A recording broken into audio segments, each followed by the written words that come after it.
Banger after banger.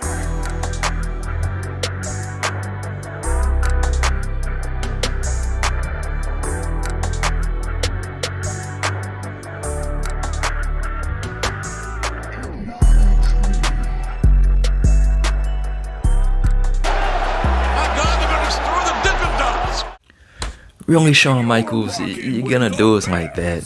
You're gonna end the show like that, man, on Black History Month of all months? Shawn.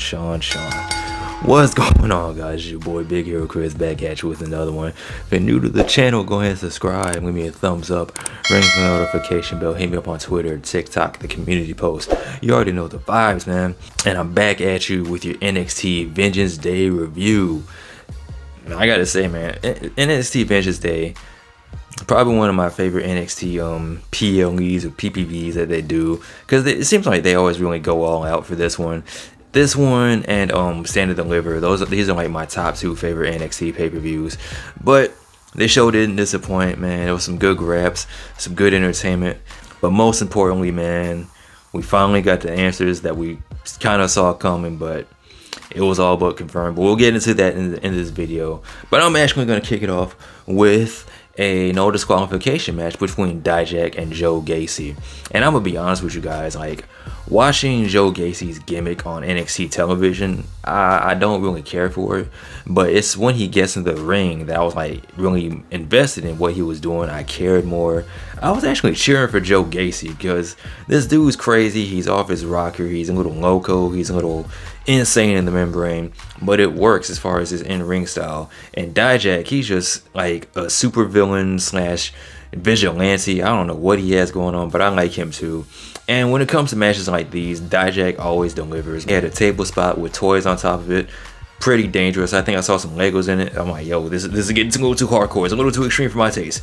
But we also had duct tape to the eyes. We had trash can spots and all types of flim flams and hooly hoos and shenanigans.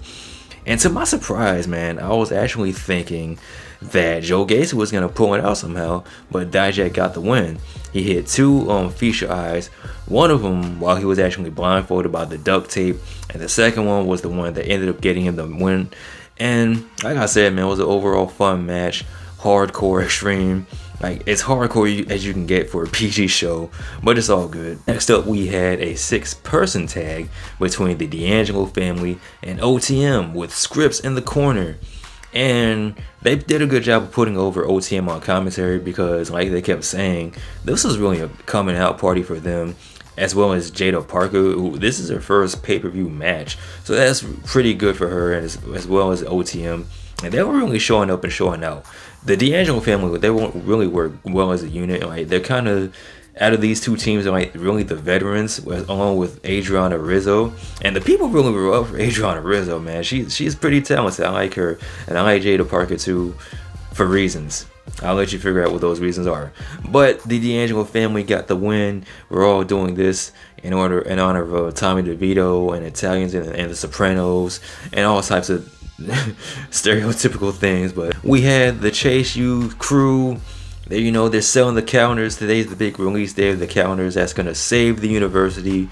Apparently people are so wanting to see women in bikinis and a whole calendar full of it that they're gonna pay enough money to save a whole university. So hey, man, good for Chase U. And the thing is, don't quote me on how I know this because it's not like I checked the site or anything, but apparently, allegedly, maybe, yeah, it is, the calendars are actually sold out. Darn. But good for Chase U. So next up for the NXT Women's Championship, we had Roxanne Perez taking on Lyra Valkyria, and the crowd was really up for both women.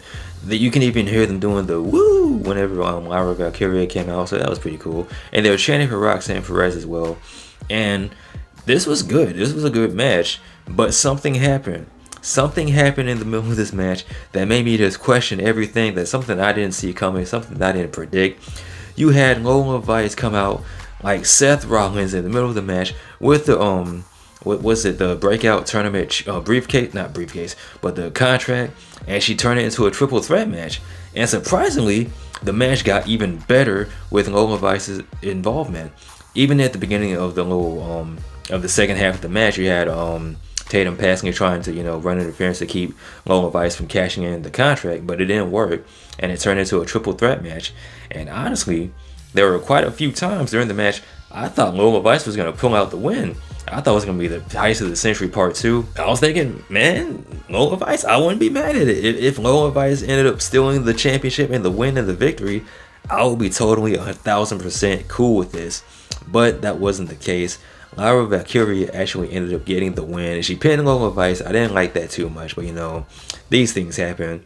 But after the match, you had Roxanne Perez, she's been a little bit more, she's got a little bit more attitude to her. She's got a little bit more fire in that belly of hers. She's got a little pep in her step, and she's trying to go throw hands with Lola Vice, for rightfully so. Lola Vice ruined the moment. She ruined her championship opportunity. She made it into a three-way match, and of course, as we all know, the numbers don't lie. They spelled disaster for Lola Vice and Roxanne Perez, so they're fighting in the back. And the referees are breaking it up. You got officials breaking it up. So I'm hoping to see a match between Roxanne and Lola Vice in the near future. But this kind of makes me wonder what's going to happen with Lyra Valkyria. I'm thinking that we're finally going to get the match between Lyra and Tatum Paxley, because eventually she's going to snap and just go crazy and go off on Lyra Valkyria, and it's just going to be it's going to be a pretty good look. So be on the lookout for that. Something we all needed to be on the lookout for was Oba Femi in brute force, domination, all the cool one-liners that Oba Femi says. And this match went exactly how I thought it was going to go. Props to Dragon Lee for making Oba Femi look good. He did get some offense in, but it just wasn't enough to scathe off Oba Femi, who's just throwing this poor luchador all around. He's throwing him all around the ringside area. He's throwing them through tables, and at the commentary booth, he's throwing them through chairs and whatnot. Oba Femi ended up getting the win.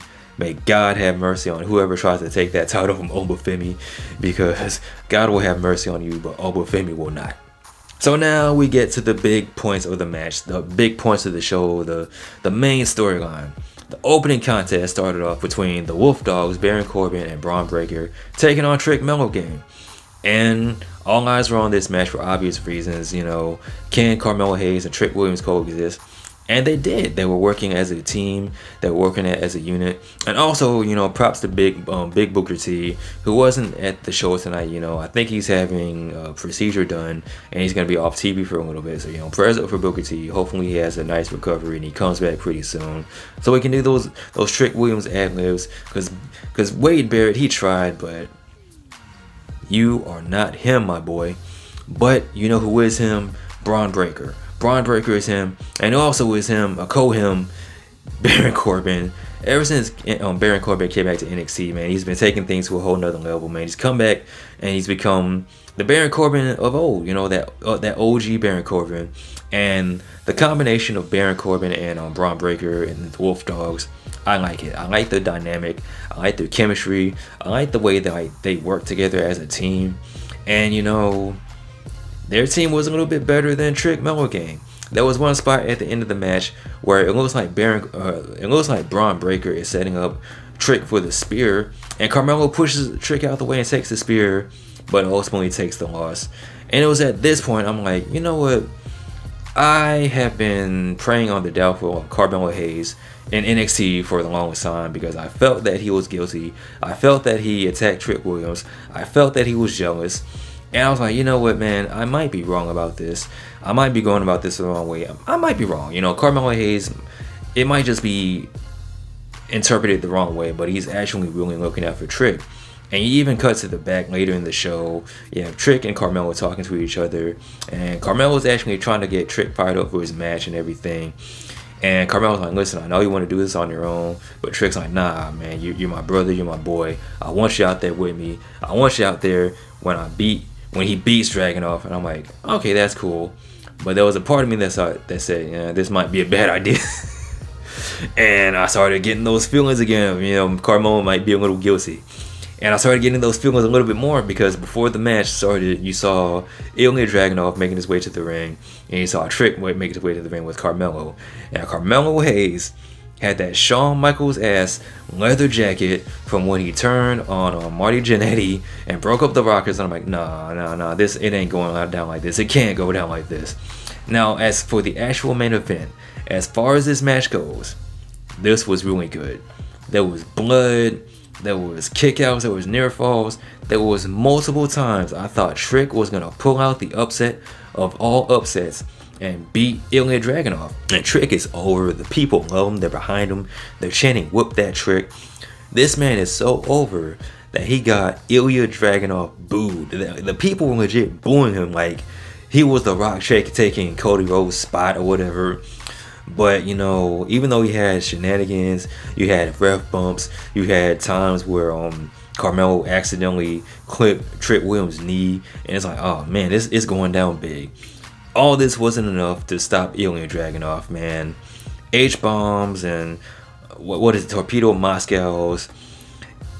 That's all it took to take down Trick Williams. But Trick Williams, man, you should be very proud of yourself. And I'm predicting before the end of this year, Trick Williams is going to be NXT champion. You can mark my words. I'm standing on that. I'm standing on business. I'm merching it right now. Trick is going to be NXT champion before this year is over. But it just wasn't his time tonight, man. llja makes his way out the ring. You know, he's celebrating. The people, they're hurt, man. They're devastated. They're holding their hands on their heads because they really wanted Trick to win. And then after the match, you see Carmelo, you know, consoling his boy. He's like, listen, man, you did your best. You tried. Man, I got you. And I'm like, it's about to go down.